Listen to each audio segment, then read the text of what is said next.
Solomon. Yeah. What happened? What happened? It was a night to remember Okay. for Nigeria and also for the Moroccans. It's been 50 years since Morocco played. 51 years. 51 years, Yeah. since they played in an AFCON final. And I think we're seeing the golden age of Moroccan football. And after millions and tens of millions of dollars investment, you expect to get a dividend. But it was Morocco-Nigeria was definitely a game for me. It was almost like the game of the tournament. Yeah. It was a game that there was respect between the two teams. They respected each other. Yeah. And they knew each other's style. They came with the tactics. The Moroccans were okay to sit from the middle center of the field to allow the Nigerians to come at them. So most times you have 11 players behind the ball. Yeah. But the Nigerians, obviously, they love to press. The Moroccans get a goal kick. The Nigerians will be just outside the penalty box, which is what we saw in the game But against. the first half of that game, I mean, I was not satisfied with the performances of the Super Eagles. To be sincere with you, I think the first half you're trying to be careful. okay. And somebody said he thought the second half Nigeria was going to change a bit based on the first half, like you said. You were trying to be too cautious because you don't want to allow them. They use a lot of counter attack, and they know that the Nigerian strength is especially in the midfield and also in the attack. So whenever Victor Osimhen gets the ball, there are two players on him. Lookman couldn't really do much because they're always all over him. So I also thought in the second half maybe the coach was going to tweak things a little bit around. But you know what? When I was watching that game, I look at some of the approach from the Nigerian national team, and I was not satisfied because I look at it as a team. If you're going into a final, this is a final. Remember, two of the best teams in the tournament.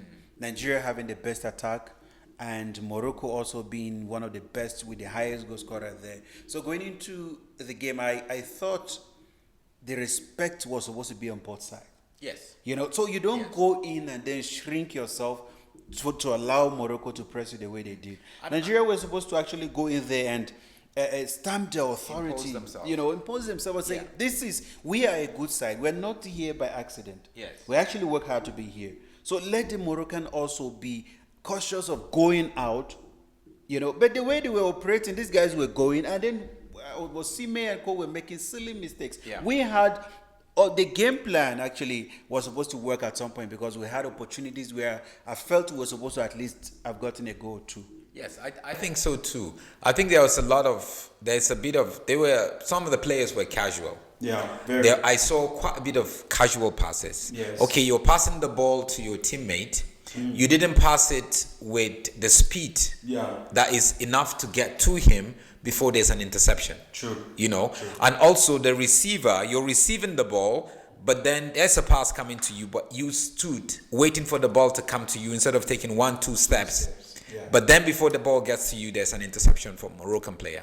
So, and I saw almost 10 or 11 of those situations. Can we say that the players panicked? Because if you look at Bruno made a lot of mistakes. Yes. Yesterday, there was no any Iwobi that has been a star player that we spoke about, made also terrible mistakes. We saw Osimhen giving the ball to the opponent. Yeah. I think for every of the players, it was one of these games that things are not just working the way we want it to work. So what do we do? Let's try to contain them. They have respect for us. We have respect for them. We're afraid of them. They are afraid of us too. But in the whole match, I think it was just a clash of two tactics from the coaches that didn't get to see a goal because there was a clash of two tactics, and because of that. There was it was physically demanding. It was tactically, up there. It was just mentally derailing, so it drained them.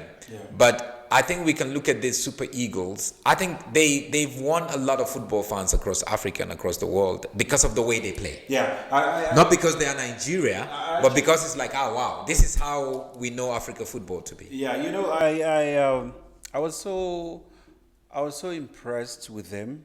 I am impressed with the way in which they played in this tournament, because going into this tournament, nobody gave them the opportunity of even going further in the tournament to where they found themselves. So being at this stage, the semi-final of the tournament, where the South Africans, other teams that we rated highly were not there, and them getting to the semi-final, playing in the third place now, is just something that I'm very proud of. Yes, that's the only game that they didn't get to score a goal. And they also didn't concede a goal. Yeah. So we must really give them credit for that. Yeah. At the end of it, the 120 minutes, I felt Morocco was slightly better. True. And we must give credit to the Moroccans. They really wanted. This is like almost the only opportunity they have to be able to win. And I see them. Anyway, we're going to get there. But another thing. That takes me back to something that is trending on social media.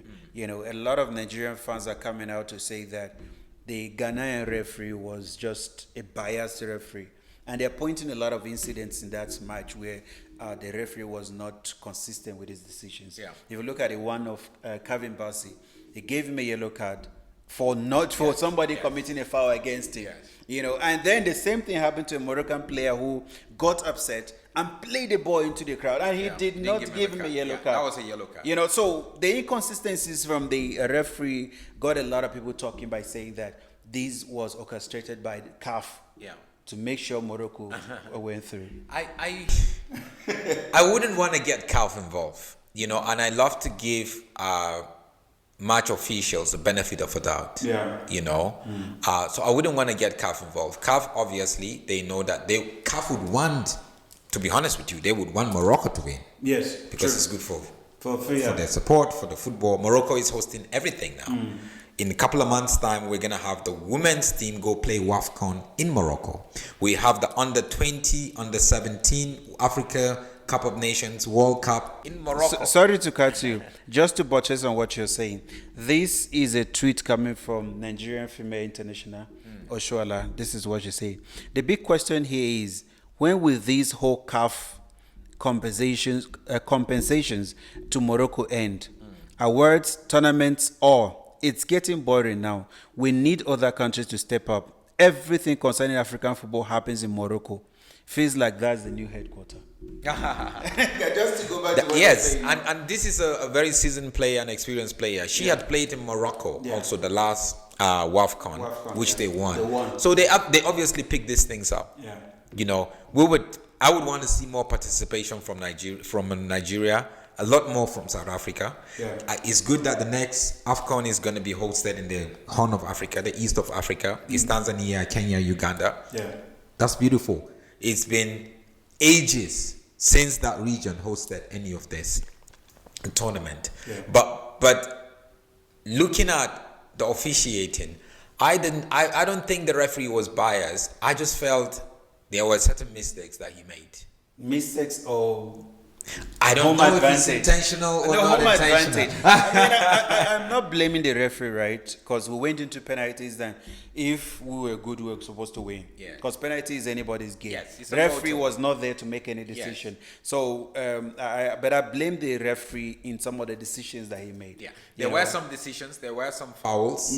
There were some calls that he called against Nigeria, and also there are some calls that he called for. There were some certain free kicks, if you remember. They got about 4 free kicks outside the box. I think there's about 2 of them that shouldn't be a free kick. Yeah. And if they had gotten a goal out of it, it could create a bigger problem. And there's another decision also that Simon on the Hakimi, and a lot of people are crying for that as well. And if you can see the replay of that clip, you will see that there was no foul. Simon won the ball, and the referee gave against him. Yes. So those things are making fans to say that the referee came in with an agenda. I remember when they appointed this referee from Ghana, and there's this bad blood between Nigeria and Ghana. Why did you even get a referee from Ghana? You know, so a lot get of a people referee from South Africa, you know, Southern Africa. That's so it. people were already saying that this is the end for Nigeria because we have an assistant from South Africa, we have an assistant from Tunisia, we have an assistant from Rwanda, and then we have a referee from Ghana. You know, so that was I mean, to my surprise, a lot of Ghanaians online are also complaining about the decisions of the referee. So it might not be that the referee knew what he was doing, or another thing is the theory out there is that he is, directed by CAF to make sure that Morocco went to the final and win their first trophy in the 51 years. Yeah, I think the referee, and they really have to look at it. Yeah. Definitely, he's not a candidate to refer the final game. They need to get somebody that is going to really impose himself and really make some calls that is going to be very objective and balanced. And be able to see things and be able to get the right judgment. That's very important. So we hope that with what we have learned from it, we'll just take it and just keep building. But overall, I mean, it was a good game. I sort of enjoyed both teams. Morocco wanted it more. Yes. As a host nation, they want to prove to their fans that they want to win it. And this is not just them getting to this point is not by accident, And the Nigerian team on the other side, on the other hand, they played very well. Going into the tournament, like I said earlier, nobody gave them the chance to advance to this level. Yes. But they were able to, exceed everyone's expectations, and they got to this stage.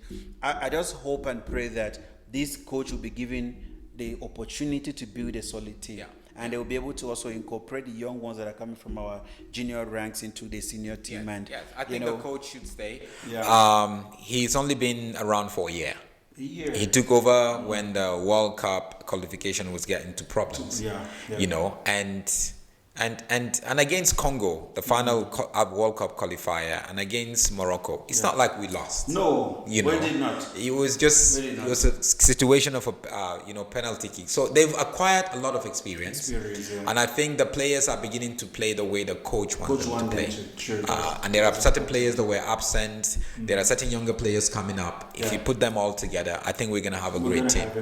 And I just hope the Nigerian Football Federation will not be changing coaches every year anymore. Let's give this guy. I like his ideas. Yes, I'm telling you, the style of play, I love it, and I'm enjoying the way in which the players are playing. It's unfortunate that they were unable to win this time around, but it is a learning curve for them, and they are in the building process. Hopefully, in the next tournament, some players will be there, some will not be there, but they should give the coach the opportunity to bring some players. And then let's look at another match also that took place in the semi-final of this tournament. That is Senegal and Egypt. Senegal and Egypt. I was hoping that Egypt to win. No. I knew Senegal was going to go through, but I thought maybe Egypt may have a chance because Egypt started in the group stages. They started very slow. Yeah. They were struggling to win. I mean, they won their games and qualified, but they were struggling. So during the quarterfinal, I actually thought, Egypt is here now. Yeah. So I expected them to take it to the next level, because it's a semi-final. Then you can get into the final, but they never really did. Yeah. And Senegal obviously are very mobile, very versatile, very physical, and tactically okay. So they got almost everything together. And if you look at the game, trust me, I don't mean no disrespect to the Egyptian side, but it was one-sided. Yeah, it was a one-sided game. Egypt only got their first corner kick in the 78th minute. Imagine that. So it just to tell you the sort of situation that they've been, their attack in trying to get goals. So definitely they didn't deserve to win the game. They're actually lucky to have conceded only one goal, because the pressure and the way in which Senegal were playing them from the wings, Ndiaye, all of them, they were just on them. Jackson was giving them pressure up front. Yeah. And Mane, one thing I loved about him in that game, and I still love about him and his style of play, is that he is a guy that tracked back. Now we can see what he was doing in Liverpool that a lot of people were not seeing. Because Salah is a player that stays up front for players to work for him. But Mane is a player that you will see him at the back fighting for the ball, and then you see him in front supporting the players up front. So they totally play like really the Lions, you know. So we're gonna have two Lions in the final. but for Senegal, I think they deserve to be in the final. And I think it's gonna be a very good game because you have two teams who are a bit opposite. And I think Senegal is gonna look at Nigerian game and learn from it because Senegal and Nigeria, they have similar type playing style, you know, physicality and the all physicality and the tactics and just the whole, you know, let's go together. So they would learn from it and they would know how to, okay, in the first half, this is how we're going to approach it. And if it doesn't work that way, the second half, we tweak certain things and then we go in there. It's just unfortunate that the captain is not going to be there. Koulibaly got injured and also got a yellow card, which was going to take him out of the. Do you think that miss is going to affect the Senegalese national team?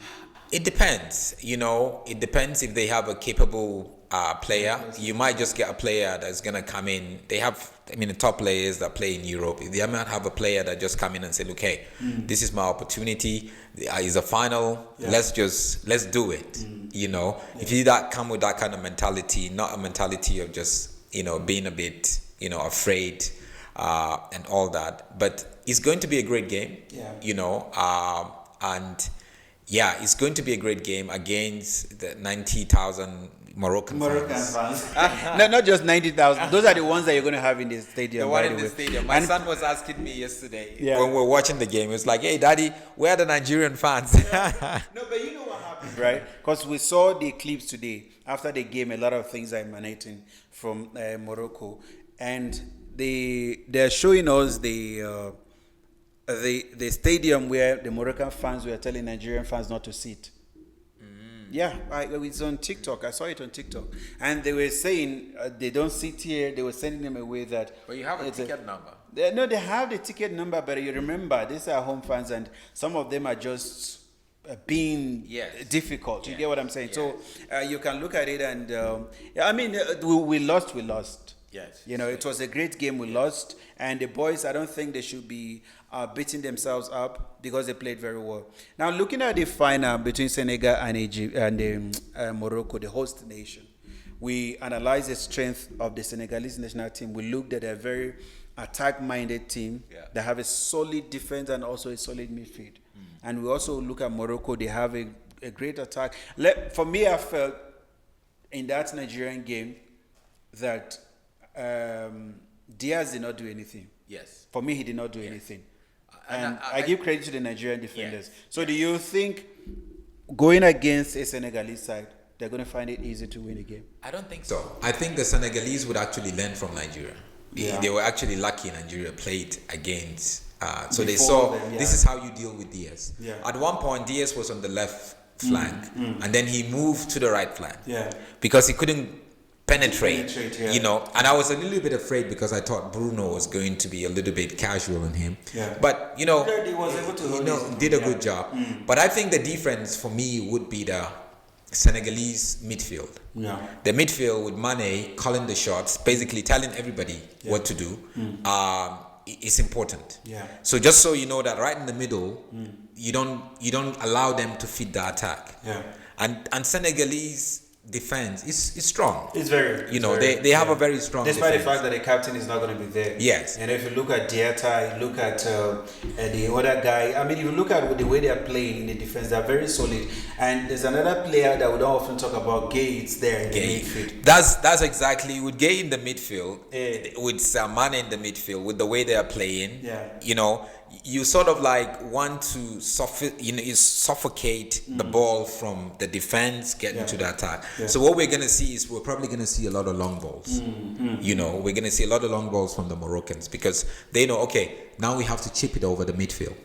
Just so we can have a chance. And the Moroccans are very good with long balls. So they have that sort of option. Defensively, they are very strong and all that. But I don't trust their defense the way that they shoot. And I think even with Hakimi yesterday, you could see the way, that's why you see I was very upset, right? I was very upset with the Nigerian national team players because if you look at the way, I think they exposed the Moroccan defense at some point. Yeah, they did. You know, Osimhen got opportunities where he missed it Yeah. and mistakes. Yeah. You know, and you could understand that the responsibility that was in his shoulders as a captain of the team Yeah. to play the way he was playing. I was like, if I'm the coach, for just tactical reasons, I was not going to give give him somebody else the the captain. armband. I Yes. said to him, you are the vice captain, Yeah. but please go out there and just kill yourself. Yeah. You get what I'm saying? Allow this person to hold it for you.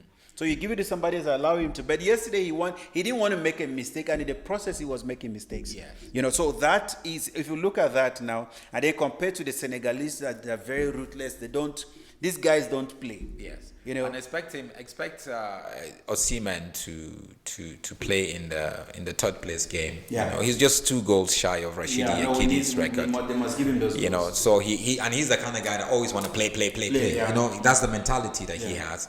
But the Senegalese and the Moroccan game is definitely going to be a good game to watch. Yeah. You know, I totally believe it's going to be a very tactical game. Yeah. You know, what I was expecting, what I actually forgot to say, the Nigeria-Morocco game, you know, if there was a winner within the 90 minutes or 120 minutes, it had to come from an individual display. Brilliance. Yeah. You know, and I was expecting one individual brilliance from either team. I was expecting it from Lukman or Akol. Those are the two players Yes. that I was hoping Yeah. that they're going to, you know, just rise to the occasion and just do something spectacular. So in this final between Senegal and Morocco now, if they go 70 minutes without a goal, trust me, you expect to get an individual that will take responsibility and go forward. You know, for me, like I said about the Nigerian game, right? I said it before on the previous episode. I say that the referee for me is going to be the one that will decide the game. So going into this final, referee against Senegal, give us a referee that is going to be neutral. A referee that if Senegalese are playing good football, you should appreciate it. Yeah. And if the Moroccans are playing nice, appreciate it and protect all the players equally. Yes. You know, be Very fair. important, very important. If we can have that, I don't see the Moroccan side beating the Senegalese side. I agree. And I think one referee with temperament that could be able to handle the West African sort of style and the North African style is the South African referee. Yeah. I think he can do a very good job in that. You know, he's South called. African referee. Yes. He's going to be in the final. If he is going to be there, you know, because they're probably going to announce it in maybe tomorrow or so, who is going to refer the final game. But I would prefer to see someone like him there, just so we can watch a beautiful game of football. All right, that's for that. And then in the third place, quickly, because we're running out of time, who do you think is going to win in the third place between Nigeria and Egypt? I don't know, because it's just a game. It's really not important for them. Yeah. But I would expect Osimhen to play, and I would expect him to get a goal or two. I know he's chasing Rashidi Yakini's goal, or he's just chasing the fact that it's just his mentality. He wants to play. I think Egypt would be much more disappointed. So you're probably going to see a team that is maybe a little bit weaker than Nigeria. So expect Nigeria. There's a couple of players on the bench in Nigeria that even if you put them on, 5 new players, I think they can still go ahead and do the job. All right. Thank you so much once again for coming on the show. I'll be seeing you next week after the final. After Senegal. So who are you going for in the final? I'll go with Senegal. I will also go with Senegal. I mean, each time I go with that, it doesn't work. All right, we've come to the end of this episode, and we want to say to you, our beautiful viewers out there, want to appreciate you and say thank you for staying with us. We'll be coming your way again after the final of the AFCON 2025, where Senegal will be playing against the host nation, Morocco, and it is going to be, trust me, it's going to be an interesting match. So you must make sure you watch it. Until we come your way again, stay blessed.